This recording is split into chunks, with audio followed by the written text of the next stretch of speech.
नमस्कार, मैं हूं आपके साथ मयंक मिश्रा। देखिए, सैलरी बढ़ाने की मांग को लेकर नोएडा जल रहा है, भयंकर बवाल हो रहा है। कर्मचारियों के प्रदर्शन के कारण सेक्टर 62 फेज 2 और NH9 समेत कई नोएडा के प्रमुख हिस्सों में बुरी तरह से बवाल हुआ। आग लगा दी गई कई शोरूम्स में और कई जगह लंबा जाम लग गया। प्रदर्शनकारियों ने न केवल सड़कों को जाम किया बल्कि कई जगहों में वाहनों के आगे लेटकर भी अपना विरोध प्रदर्शन जो है उन्होंने जाहिर किया है। कंपनी के बाहर भी कर्मचारियों ने जमकर तोड़फोड़ की और आगजनी की। उन्होंने पुलिस वाहनों को भी निशाना बनाया। कई पुलिस के वाहनों में तोड़फोड़ की गई और उनको आग के हवाले कर दिया गया। जो इलाके सबसे ज़्यादा प्रभावित हैं, चिल्ला बॉर्डर, सेक्टर 62 और सेक्टर 60 से 63 के जो क्षेत्र हैं, ये सबसे ज़्यादा प्रभावित रहे यहाँ पे। इसके अलावा देखिए समझने वाली बात यह है कि आखिर ये प्रदर्शन हुआ क्यों और जो कर्मचारी कंपनीज के प्रदर्शन कर रहे हैं उनकी मुख्य मांग क्या थी। नोएडा में प्रदर्शन कर रहे इन कर्मचारियों ने उत्तर प्रदेश सरकार से मांग की है कि हरियाणा की तर्ज पर न्यूनतम वेतन का नया ढांचा लागू किया जाए।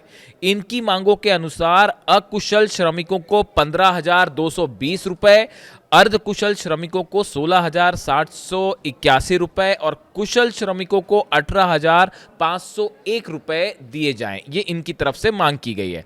इन मजदूरों का कहना है कि इन्हें सही मेहनताना तभी मिलेगा जब ये सैलरी बढ़ाई जाएगी। तो कुल मिला के जो प्रदर्शन हुआ ये सैलरी के लिए हुआ। अब देखिए इसमें हरियाणा का एंगल कैसे जुड़ता है। नोएडा की गारमेंट फैक्ट्रीज में जो कर्मचारी हैं इनका कहना है कि हरियाणा में नवीनतम मजदूरी दरों के अनुसार हमारा भी वेतन बढ़ाया जाए ताकि बढ़ती महंगाई के बीच वे अपना गुजारा कर सकें।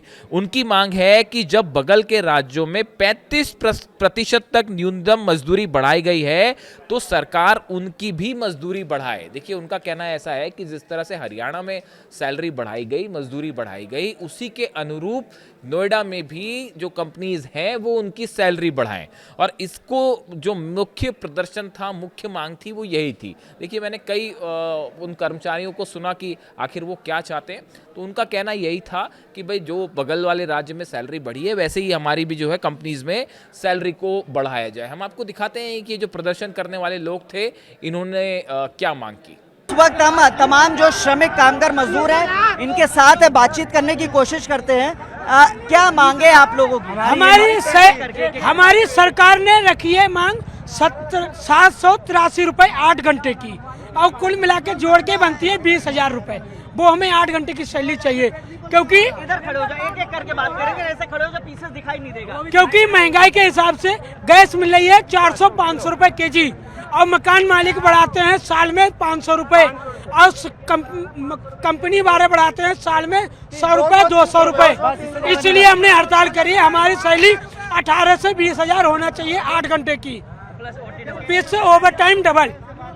कुछ महिलाएं, इनसे भी बातचीत करने की कोशिश करते हैं। आप भी हैं, क्या मांगे हैं? जिस तरीके की मांगे कही जा रही है, गैस को लेकर दिक्कतें हैं, क्या कहना चाहती हैं आप? सर हमारी सैलरी 13-13,500 देते हैं, उसमें इतना टारगेट मांगते हैं, ना टॉयलेट करने जाने देते हैं और बिठा के रखते हैं। जरा सा भी कहीं चले जाओ, जिस हिसाब से हमें हमारा टारगेट जिसको मांगते हैं ना उस हिसाब से हमारी सैलरी बढ़नी चाहिए। और बदतमीजी से भी बोलते हैं, अगर जरा सा भी आप कुछ बोलोगे तो बदतमीजी से बोलेंगे। और जिस हिसाब से इतनी महंगाई बढ़ रही है उस हिसाब से हमारी सैलरी भी बढ़नी चाहिए।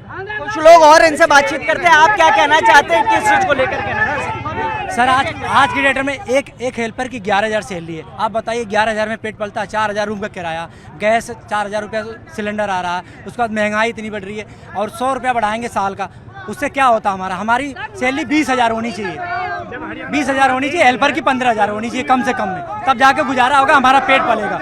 इतने में नहीं होता सर, और सुनने वाला कोई नहीं हमारा। 9 से 9 ड्यूटी करते हैं हम लोग, इतना थक जाते हैं, वो हम ही लोग जानते हैं कि कितनी मेहनत करते हैं, तब जाके हमारे 15, 16, 17, 18 इतने होते हैं, वो भी पता नहीं चलते। कमरे का हो गया, राशन हो गया, ये सब हो गया, कुछ भी पता नहीं चलता है। तो इस हिसाब से हमारी सैलरी बढ़नी चाहिए। आप क्या कहना चाहते हैं? सर जी कंपनी तो माँ बहन करते रहते हैं। नहीं, गलत शब्दों का इस्तेमाल नहीं करना। गाली देते नहीं है टारगेट सब लोग, गाली देते हैं, टाइट डांटते, सब डांटते, गाली भी देते हैं, माँ बहन करते हैं गाली। उनकी गलत लैंग्वेज है, आप कम से कम आम आदमी सुन रहा है, आप गलत भाषा का इस्तेमाल न करें। नहीं, उल्टे बोलते हैं ना कंपनी वाले, माँ बहन करते, टारगेट देते हैं। क्यों आए हो, क्यों क्या हो यहाँ पर?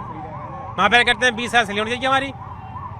यहाँ तक यही कहना है कि जिस हिसाब से हमसे बोला जाता है, टारगेट मांगा जाता है कंपनी वालों से, यही कहना है मेरा कि जिस हिसाब से प्रेशर से बोलते हैं कि टारगेट चाहिए, हमें घंटे में इतना चाहिए, चाहे कैसे भी बनाओ तुम, और हम देते हैं। पानी पीने नहीं जाते, टॉयलेट करने नहीं जाते, बैठ के टारगेट देते हैं उन लोगों का।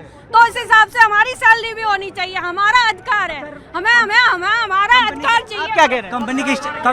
कंपनी के स्टाफ वाले हैं, उनका 10,000 बढ़ जाता है, 20,000 साल का बढ़ जाता है, यहाँ 100 रुपया बढ़ता है सर। वो हमारे पे ध्यान नहीं देते बिल्कुल भी, ठीक है। 2 लाख 3 लाख उनको मिलता है, हमें 11,000 मिलता है सर। बताइए 11,000 में क्या गुजारा होगा हमारा? 11,000 में पेट पलता, 20 बच्चों का पेट पड़ जाएगा, बच्चे पढ़ लेंगे, नहीं होता सर। उसमें क्या क्या कह रहे हैं? सर स्टाफ का इन लोग का साल भर में 10-10 हजार रुपये बढ़ता है इन लोग का, हम लोगों को नहीं बढ़ रहा है। स्टाफ इतने प्रेशर डालता है ना कि सारा लंच में भी मशीन चलवाता है। यदि इनकी सीमेंट फंसे तो हम लोगों को जबरदस्ती नाइट लगवाते हैं और दारू पिला के भी काम कराते हैं। यदि हम लोग अपनी मर्जी से पी ले तो कहते हैं कि दारू पी करके आके हंगामा कर रहा। ये स्टाफ वाले ऐसे हैं। आप क्या कह रहे हैं? सर जी हम ये कहना चाह रहे हैं कि चाहे वर्कर हो चाहे कोई भी हो, सबकी एक समान सैलरी होनी चाहिए, क्योंकि हमारे ही बच्चे हैं, हम हेल्पर हैं, सर, हमारी भी एक समान सैलरी होना चाहिए। एक एक करके बात करेंगे, एक एक करके। हाँ। एक समान होना चाहिए सैलरी सब सबकी सर। हम हेल्पर हैं तो हमारा ये नहीं कि हमारे बच्चे नहीं, हमारे भी बच्चे पढ़ते लिखने में कोई हो नहीं पा रहा, ना बच्चे पढ़ पा रहे हैं, ना कुछ हो पा रहा है। क्या हो रहा है सर कि 11,000 मिल रहा है हमें। आप क्या कह रहे थे? ये कह रहा हूँ जो कंपनी मालिक यही है, वहाँ बढ़ गया तो यहाँ क्यों नहीं बढ़ा?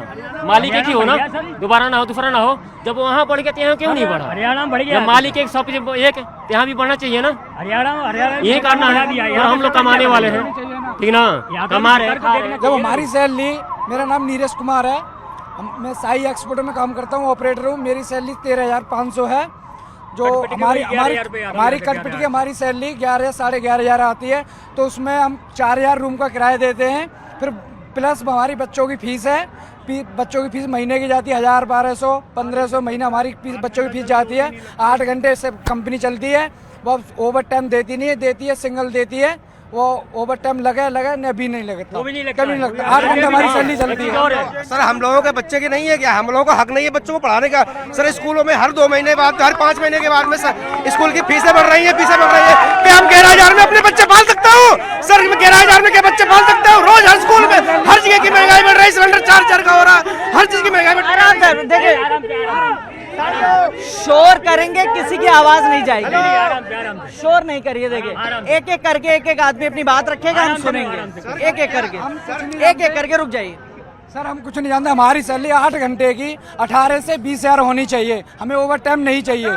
हम 8 घंटे काम करेंगे, हमारी सैलरी 18 से 20,000 होनी चाहिए। जितनी हमारी हरियाणा में बढ़ी है, इतनी हमारे यहाँ नोएडा में बढ़नी चाहिए। बस जीएम में जो कोर्ट से हमारा लागू हुआ है, उतनी सैलरी होनी चाहिए, जिससे हम बच्चे अपने पढ़ा सकता हूँ। क्या सर मुझे हक नहीं है? बच्चों की कोचिंग, बच्चों के स्कूल, महंगाई, सिलेंडर सब कुछ बढ़ता जा रहा है, लेकिन सैलरी नहीं बढ़ रही है। 200-250 रुपए साल में बढ़ा दे रहे हैं। क्या उससे हमारे बच्चे पाल सकता हूँ? क्या बच्चे पढ़ा सकता हूँ? नहीं हो सकता सर। सैलरी 20 से 22,000 रुपए होनी चाहिए, हर ऑपरेटर की होनी चाहिए, हर हेल्पर की होनी चाहिए सर।